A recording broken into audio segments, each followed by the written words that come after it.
Hello, 我是老雷. Sorry, this one's going to be in English. The dude doesn't know any Chinese. You know who I'm talking about? Nathan Rich. So, Nathan, you made a video and you called it Shanghai Lockdown BS, which I watched it and I think it needs a response. I'm going to call it Shanghai Lockdown BS because that's what you did. You made a video full of BS. I'm going to try to keep my response polite, maybe, except for the very last word.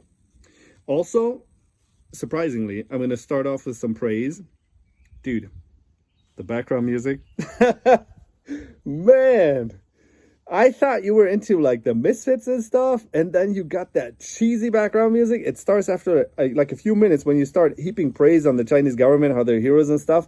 And the background music is like dripping from the ceiling with all that cheese, dude. It's like watching a CCAV bit about a toddler taking care of their sick grandparents somewhere in the destitute countryside, where you're supposed to be, the Chinese audience, you're supposed to be watching it, listening to that cheesy music and feeling like, that's good.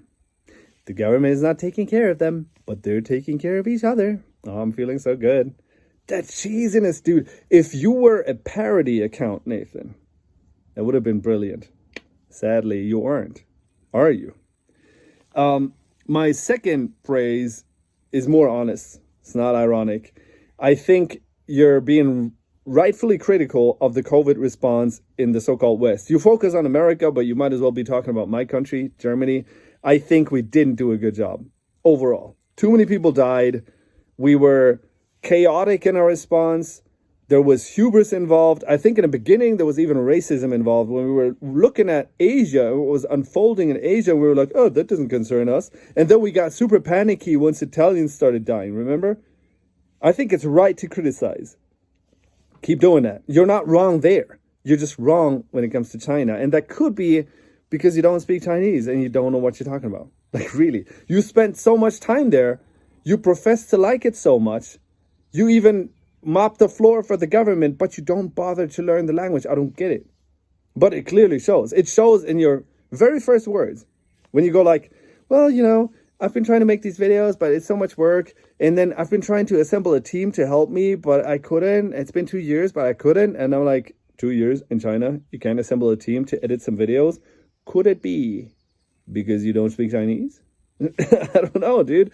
Or more substantial, when you claim that those voices that are critical of the lockdown belong predominantly to foreigners. And I'm like, why would you think that? Could it be because you don't speak Chinese? Like those WeChat groups that you're in, how many Chinese people speak Chinese in those groups? And why would you be in them? You don't speak Chinese, right? So you're like in an English-speaking environment and then you see a bunch of foreigners complaining. You're like, oh, the foreigners are complaining. Nathan, have you heard of a video? It's called 四月之声, The Voices of April. Have you heard of that video? It's like simple, not much in it. It's 5 minutes, black and white, some audio on top of it. That video, over the last, it was viral, epically viral, like 5 days ago or something.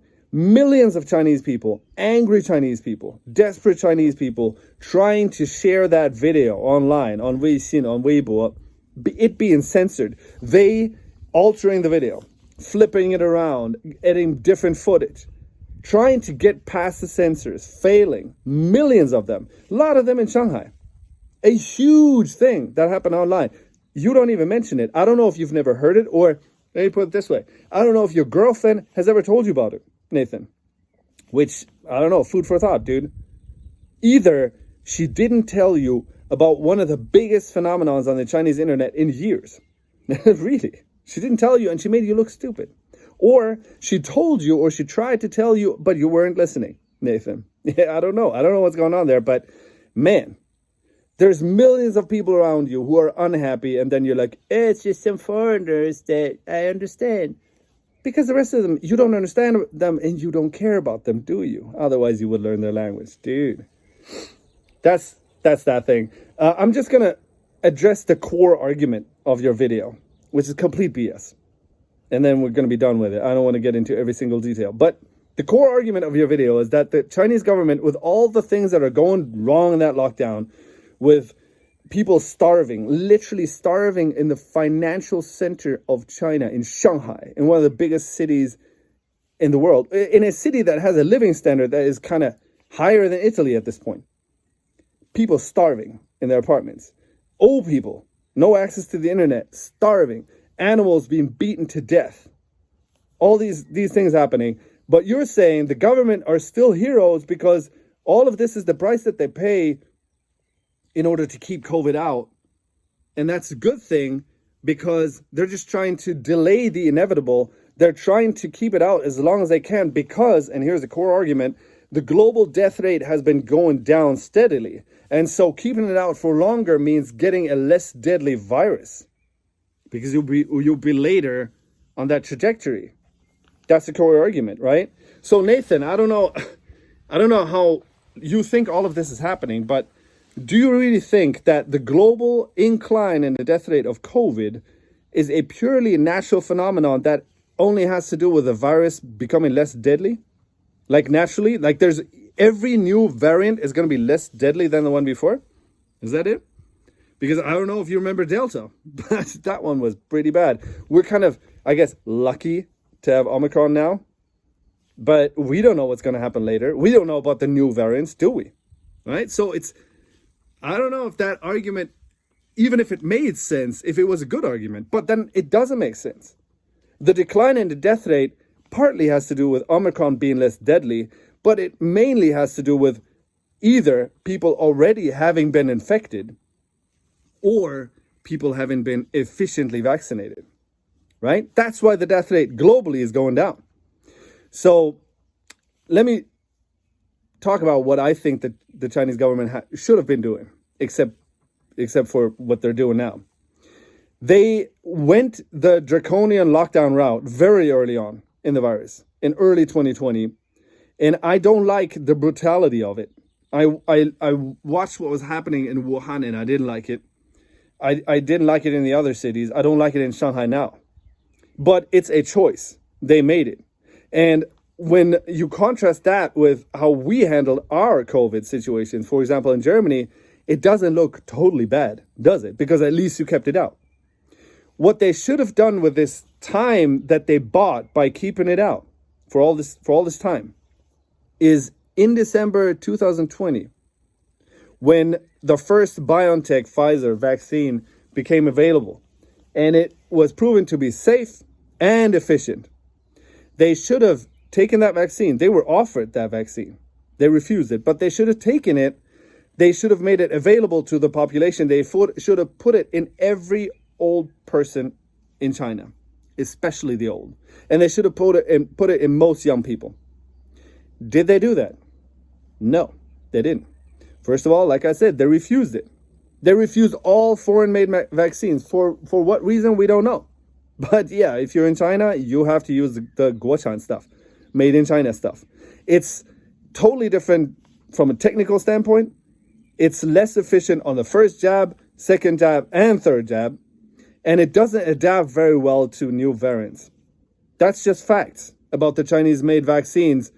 And nobody really understands why they wouldn't allow Pfizer, BioNTech, or Moderna, the good stuff, into the country if they were so serious about COVID. But then, okay, did they use their domestically made, lower grade, low quality vaccine and put it into every old person in China? No. I don't know if you remember. Actually, I don't even know if you even know. But at the beginning, when they were starting to vaccinate, they didn't even allow people in China over 65 to get that vaccine, their own vaccine, because they were like, oh, well, health concerns. It's like, who do you think is most affected by this pandemic? Is it young people? Is this a young people's pandemic? Is this like some bowling balls like you that get affected by the pandemic? No, it's old people. You must vaccinate them first. My grandparents in Germany, 4, I think maybe 5 jabs now. But China, no. If you're over 65, you can't get it. Now you can. Now a lot of old people in China have been vaccinated. A lot? No. According to official numbers, it's close to 50%. And that's only 2 jabs. The ones that that have gotten 3 jabs are even less. So, great response. They really used their time. They had fun with their lockdowns. They build, green fences. They get the dabai, the dudes in hazmat suits to club people around and kill animals. But did they put the vaccines into everybody? Did they use quality vaccines? They didn't. And so, I don't know. The rest of the world, with all their failures, and they're terrible, and we should be talking about them, kind of moving on, kind of learning to exist with the virus kind of becoming endemic, coming back every year in winter, people getting sick, but not too many, hopefully. Kind of like a flu. China, lockdowns, and more lockdowns. That's what you said at one point in the video. We need more lockdowns. Yeah, those people around you that you can't talk to because you don't speak Chinese, they're going to love that. They're going to love more lockdowns. So yeah, Nathan, I don't know what to tell you. I'm going to tell you one more nice thing. Like, I really enjoyed that little shade you threw when you were talking about the blueberries. 2 times you mentioned the blueberries. I like that. It was a jab at, what was his name? Sean Rain. That dude is also, like you, a sycophant of the Chinese government, but he isn't a sycophant to the point of saying the Shanghai lockdown is awesome. He's not like that. What was it? He was tweeting something about the only people that are praising the lockdown in Shanghai are now foreigners. And he meant you. He meant you. He meant Dumbrell. He meant Borham. He meant you. And that, Nathan, hurt your butthole. Peace.